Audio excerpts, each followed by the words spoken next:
Hello everyone, welcome back to my channel and today I am going to discuss two articles from Hindu newspaper.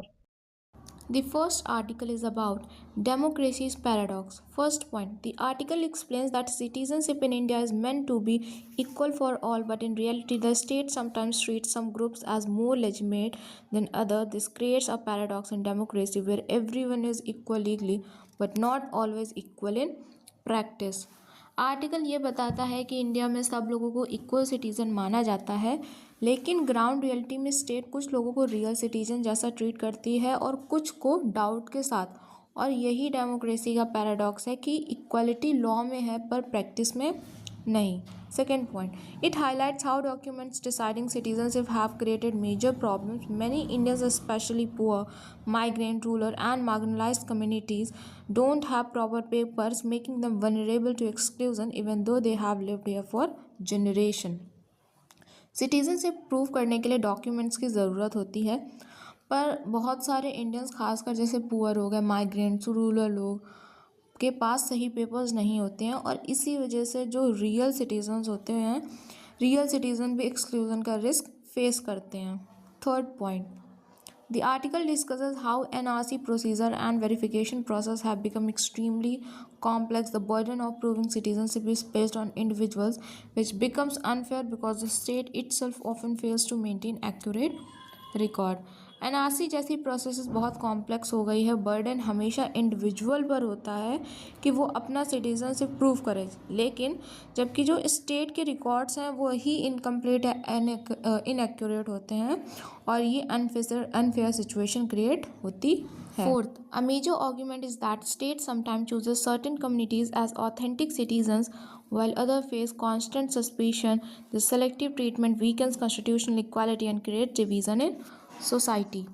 Article ये point करता है कि state कभी कभी कुछ communities को ट्रस्टेड सिटीज़न मानते हैं और कुछ को परमानेंट सस्पेंशन में रखता है और ये सेलेक्टिव ट्रस्ट डेमोक्रेसी की इक्वालिटी प्रिंसिपल को वीक करता है. Fifth, the Assam NRC experience is used as a key example. Lakhs of people were excluded because of all small document gaps, spelling errors, or missing legacy records. This shows how an administrative exercise can deeply impact human rights and create social anxiety. Assam NRC example show करता है कि छोटी documents mistake, spelling errors, old records missing या minor मिसमैचेस की वजह से लाख लोगों की लिस्ट से बाहर हो गए हैं और इससे ह्यूमन राइट, डिग्निटी और सिक्योरिटी सब पर इम्पैक्ट पड़ा है. Six, a central theme is that bureaucratic power and police authority become very strong in citizenship verification. When citizenship become a matter of suspicion, officials gain massive control while ordinary people lose agency over their identity.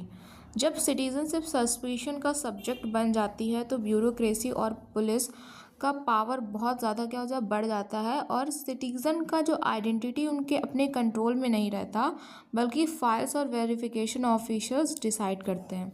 Seventh, the article warns that such exercises turning democracy into a system where citizens are not empowered but instead constantly monitored. Democracy becomes majoritarian or selective, where some people feel secure and others live in fear of losing citizenship status.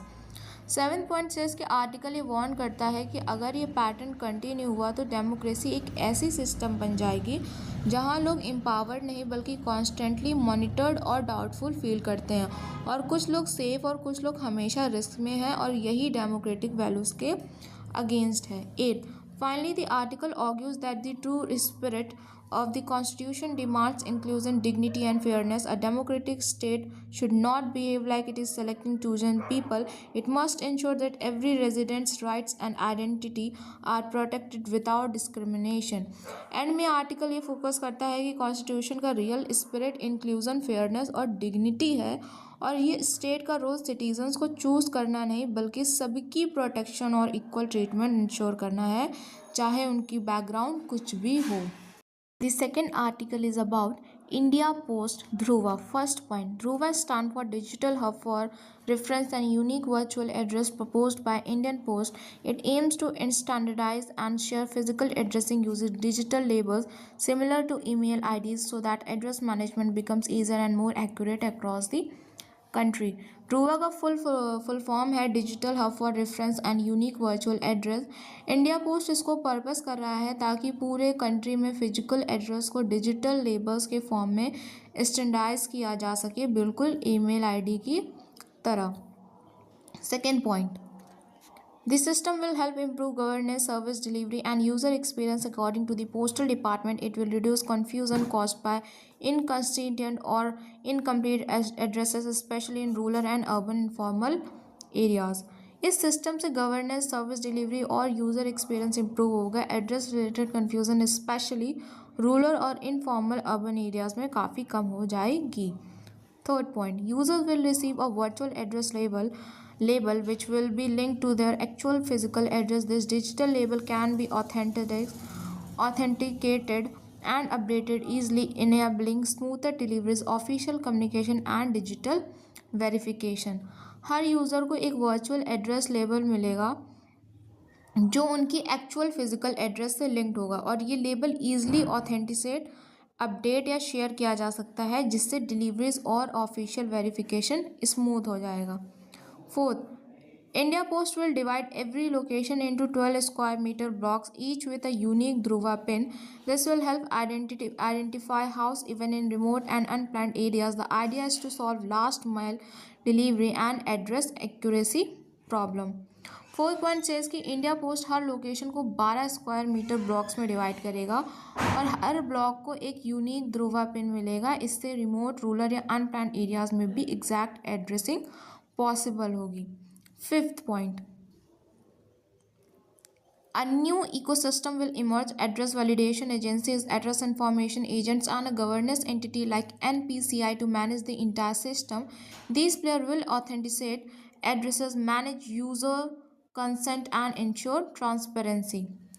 इस framework के लिए एक नया ecosystem बनेगा। Address validation agencies, address information agents और एक governance body NPCI जैसी जो पूरे सिस्टम को ओवरसी करेगी और ये सब एड्रेस को ऑथेंटिकेट और मैनेज करेंगे। Six point, one major use case will be consent based address sharing similar to how UPI works for bank accounts. User can control who can access their address information and for what purpose, reducing misuse and increasing privacy. 6 point says एक बड़ा use case होगा consent based address sharing, बिल्कुल UPI जैसे कि user decide करे कि कौन उसका एड्रेस एक्सेस कर सकता है और किस पर्पस के लिए। प्राइवेसी और सेफ्टी दोनों इम्प्रूव होती हैं इससे।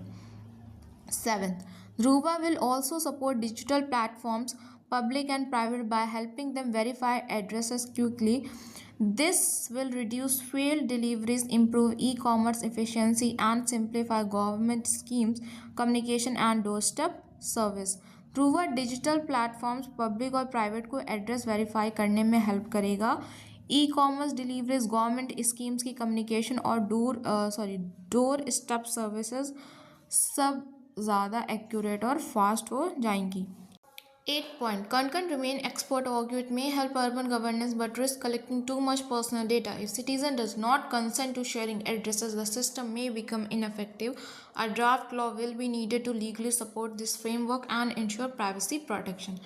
कुछ कंकर्न भी हैं, जैसे एक्सपर्ट कह रहे हैं कि ये अर्बन गवर्नेंस को हेल्प करेगा पर पर्सनल डेटा कलेक्शन का भी रिस्क है और अगर लोग एड्रेस शेयरिंग के लिए कंसेंट ना दें तो सिस्टम वीक हो सकता है और इसको इम्प्लीमेंट करने के लिए ड्राफ्ट लॉ की ज़रूरत पड़ेगी।